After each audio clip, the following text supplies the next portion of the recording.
Hey there, and happy Wednesday night. I hope you're having a wonderful day weather-wise and also a wonderful day overall on a Wednesday. I'm trying to make all the W's. Wonderful Wednesday, weather, wild. I don't know.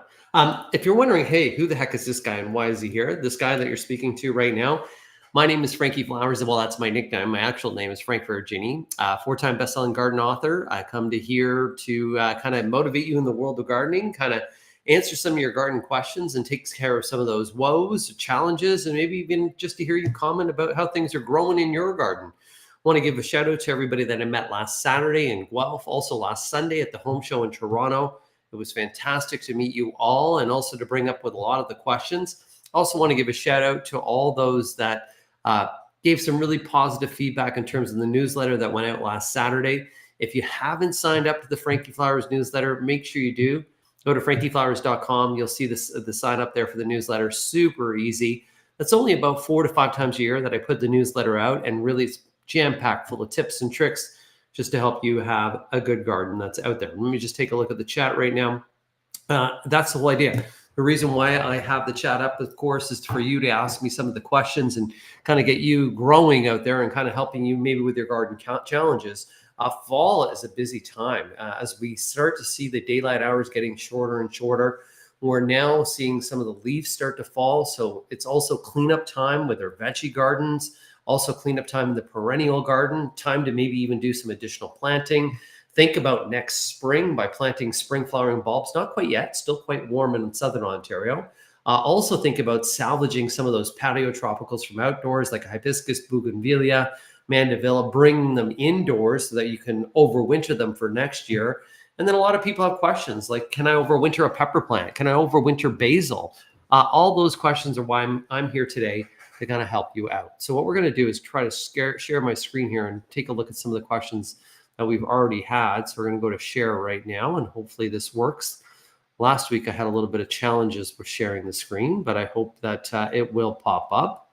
We'll have to wait and see. Overall, it's not really showing me that right now, but that's okay.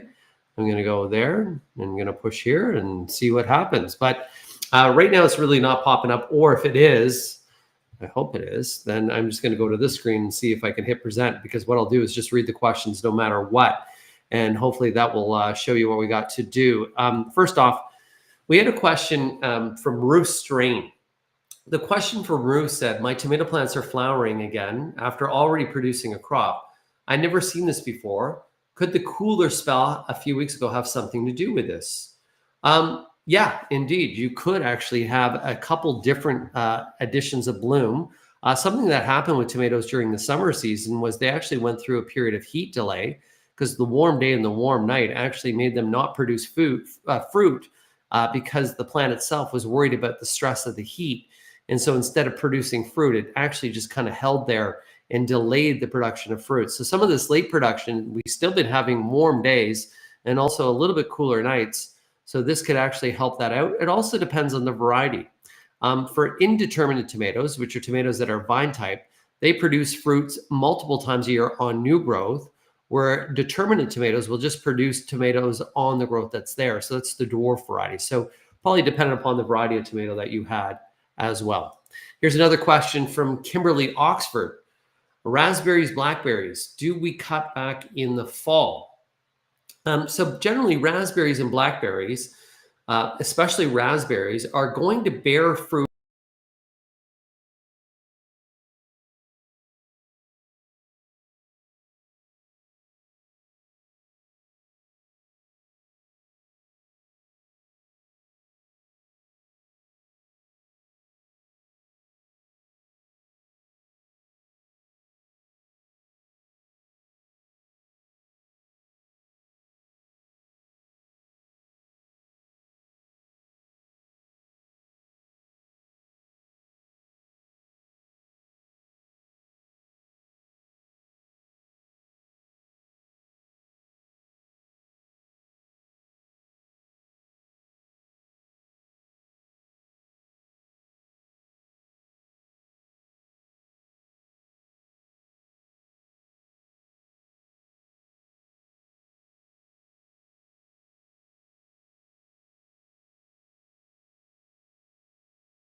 lilacs at all in the fall. Well, lilacs that are spring blooming, because the blooms for the next year's blooms, forgive me, are sitting there on the lilacs right now.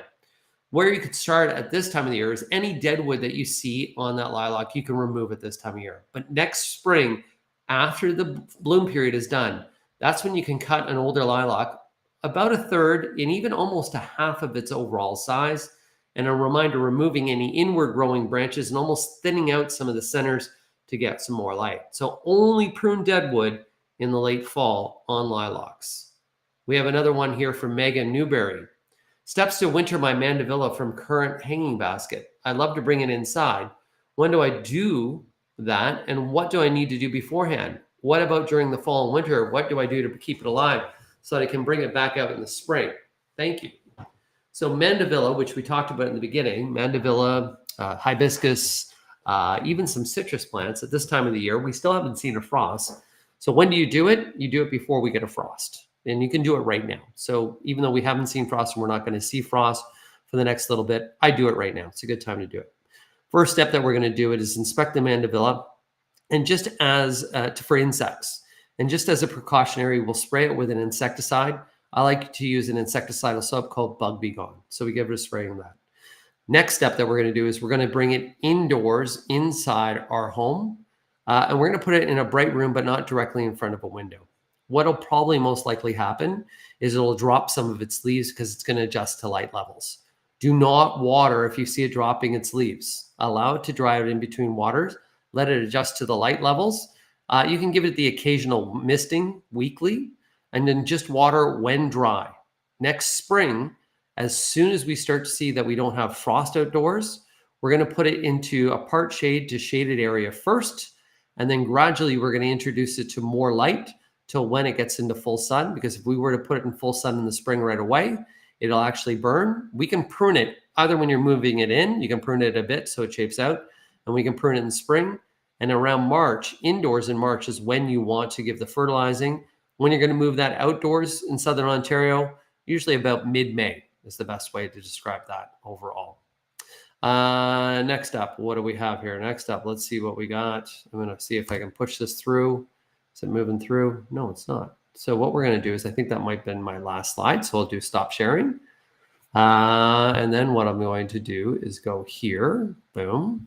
And then I'm going to go to my garden Q&A, which is right over here. So which is good. So those are just some of the different questions that we've had that people were answering. And overall, let me take a look at this. Boom, boom, boom, boom, boom, boom, boom. I'm going to go to my chat, which is right here. I don't know why this is lagging so much lately. Yeah, I gotta figure out what the heck's going on with the system overall. So there's a look at the. So once again, those are just some of the questions that are happening.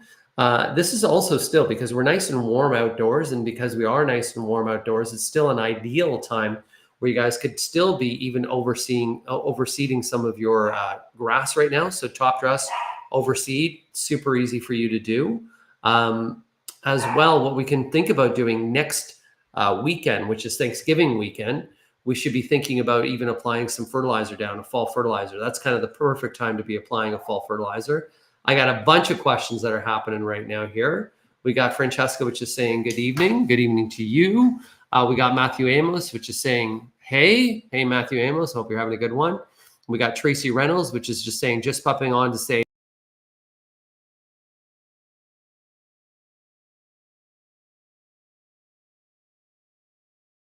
which is great. Tracy, we also have Dorothy. What's Dorothy saying today? Dorothy, good evening from Bradford. I'm going to pop that on again. Let's see if that will pop up. Good evening from Bradford. I'm now taking time to cut back my flower gardens. Should I cut back hydrangeas a bit later this fall? So if you have any of the white or cone shape, which are the piccolata hydrangeas, I would cut them back in the fall, because those big flower heads are snow catchers, and they could actually get caught by heavy wet snow, bend down and break. So I would cut them back. So you can even cut them back till they're about 36 inches to 24 inches from the ground. My mom already did it because she was like, I have time now, and I'm kind of just going to do it now while I have time. You can hear my dog barking. And if you're wondering why my dog's barking, is in my backyard over the last week, I still have a bunch of tomatoes, and the squirrels are back there actually stealing tomatoes right now. And when my little dog, Bentley, sees them stealing tomatoes, he freaks out and wants to go after them. But I'll let him do that another time. Sad day for me. Arrow Garden is closing down. I didn't know that. So I'm going to have to look that up as well. Rebecca, no sound. We got a couple other no volumes. You have no sounds. We can't hear. We lost your voice. Can't hear. I hope we can hear again. I think it should have come back by now. So let's hopefully that did come back. Frank, I was wondering about the Aphrodite shrub. I have it in a large pot. Should I put it in an unheated greenhouse? Thank you. The Aphrodite shrub is one that's not zone hardy for Southern Ontario. So in an unheated greenhouse, it would go below the freezing mark. So that's something I wouldn't recommend. I would recommend to put it into a space that has light, that still at the same time could also be above the freezing mark, which is really key. We got Shelly, and Shelly is saying, overwintering, washed with insecticidal soap. Is there anything more I should do on the plants? Thank you from Oakville. Just really inspect the plants. Sometimes with the insecticidal soap, if you see little bumps on the stems of the plants, that's actually scale. And scale won't actually be cured by an insecticidal soap. So if you had scale, you're almost going to need to take alcohol swabs and almost wipe them off the plant. So just look for those little bumps and look for scale that's out there. We got a bunch of people saying no audio. We can't hear you. So I'm hoping, oh, there we go. We got people hearing me back there. Welcome back, LOL. Can hear you now. Perfect. We got Faith, which is saying there's just some, I don't think the streaming is going so well in terms of the Wi-Fi speed. My Christmas cactus has started to bloom now. This is the first year. Amazing. Sometimes the easiest way to trigger a Christmas cactus into bloom is during the summer months is to put it outdoors in a part shade area. Leave it out there and wait till we just start to get the risk of frost outside. As soon as we get that risk of frost outside, put it into a room that has natural daylight, but you're not really going in there and turning the light on that frequently. And then what you're going to see is it will trigger it into bloom, because by being outside, it gets the natural light, but also by being outside, it gets a warm day and a cool night. And that really helps it go. We got Paula Polly, which is saying good evening to everybody, which is great. We got Kim, which is saying we have grubs in our lawn. We put down Grub Be Gone about 2 weeks ago, but I was out there yesterday and still found some under the grass. Should we reapply or wait to spring? Grub Be Gone takes a little bit of time to actually go in. The key about Grub Be Gone is the ground has to be wet when you apply, and then you have to water it in thereafter. So you have to make sure that it's better when it's rained. You apply it and then you actually water it in, and then it rains again. That's key. So if it wasn't wet or wet enough, and when you applied it, that might be the reason why you still have grubs. It's not going to eliminate all the grubs. It'll control some. If you wanted to do a second application now, it'd be a good idea, but I would really make sure that the lawn is really soaked, water it in, and then soak it again. That's kind of the key that's out there as well. I can hear you. We got, why are my peppers moldy inside? So the moldy inside the pepper itself can be also another indication of blossom end rot. Blossom end rot can be everything from the kind of wild, wacky weather we had this year with inconsistent waterings, a lot of water, a lot of heat and humidity, but also due to a calcium deficiency. Sometimes you can actually get a little bit of a worm inside of your pepper plants as well that can almost appear to look like a mold. And that's a whole other issue. And that's also the application early on of an insecticide that will help you with that. So we got Sharon, who's saying the audio is back. Thank you very much, Sharon, as well. So a couple things I wanted to talk to you about is right now you're maybe considering about spring flowering bulbs. So a spring flowering bulb is everything from a daffodil to hyacinth, tulips, crocus, alliums, all wonderful plants. So we can think about planting in fall. That's going to give us color in spring. So we invest in the fall to see something flourish in the spring. The key is that it's almost too early right now to plant. Normally, if we were getting into a colder weather pattern, it'd be okay, but we still have fairly warm soil temperatures. So I wouldn't be planting my spring flowering bulbs to the week after. So next weekend is going to be, not this weekend, but next weekend is going to be Thanksgiving. The weekend after is when I'd be planting my spring flowering bulbs. A little word of warning though, is that sometimes the availability or the selection of these bulbs will diminish by that time. If you're buying your bulbs right now and you're not going to plant them, the best thing you can do is either put them in a cool, dark space like a cantina, like a fruit cellar, or if you had an extra fridge. If you had an extra fridge, you just put them in the extra fridge. They'll sit nice and dormant, and then you can then pop them in your garden in a couple weeks' time. We got Sharon who's telling me, yeah, she's still telling me the audio is back, which is good. What else do we have going on as well? So we got, if you have any other questions, please pop those questions in as well. In terms of what we've been seeing a lot of challenges with is, of course, we just talked about the grubs, and the adult stage of a grub is what's called the Japanese beetle. That Japanese beetle has actually increased in numbers over the last few winters. And the reason for that is we really haven't had that cold of a winter. Hopefully this year, La Nina is supposed to come into effect. La Nina is typically a weather pattern that will allow the jet stream to hang a little bit lower, allowing for more colder Arctic air to filter in. So that should mean that this season, this winter season in Canada, Southern Ontario and other portions of Canada, we should have a colder winter or a more normal winter than what we've seen in years past.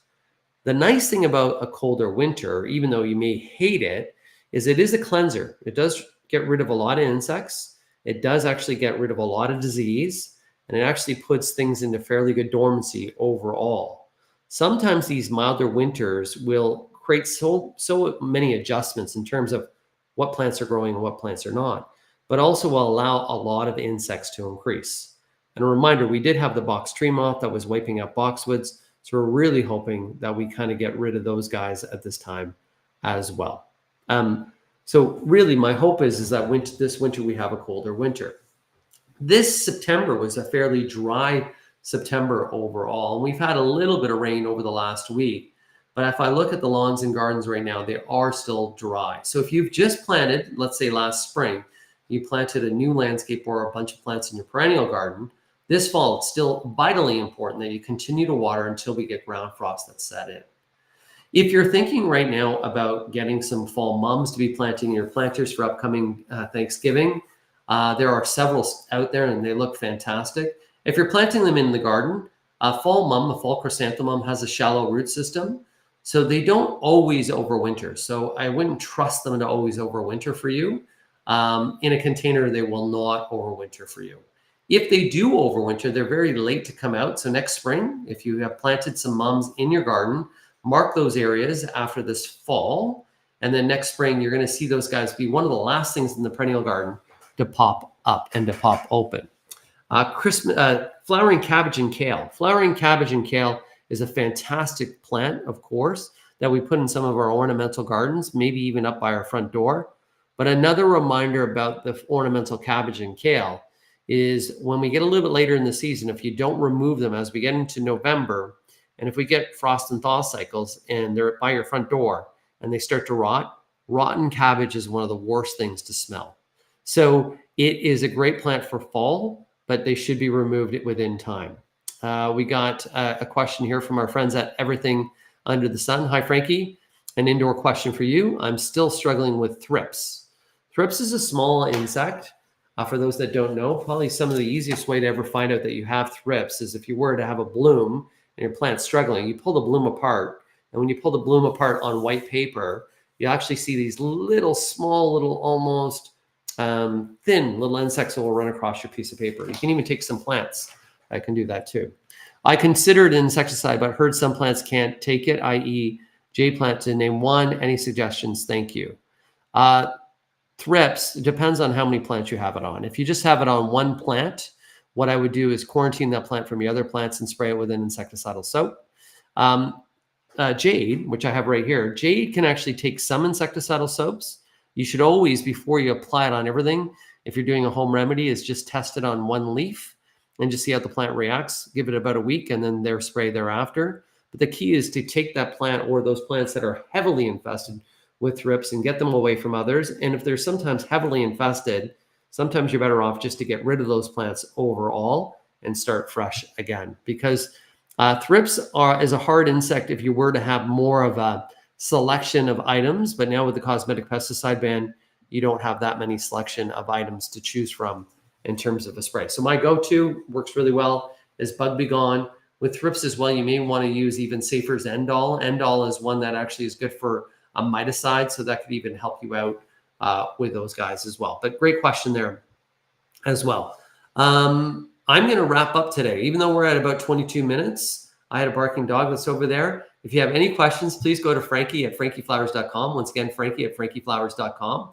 I hope you guys have a blooming great time out there. Let me just see if anybody else popped any other pressing questions. I'm just going to take a little quick look here.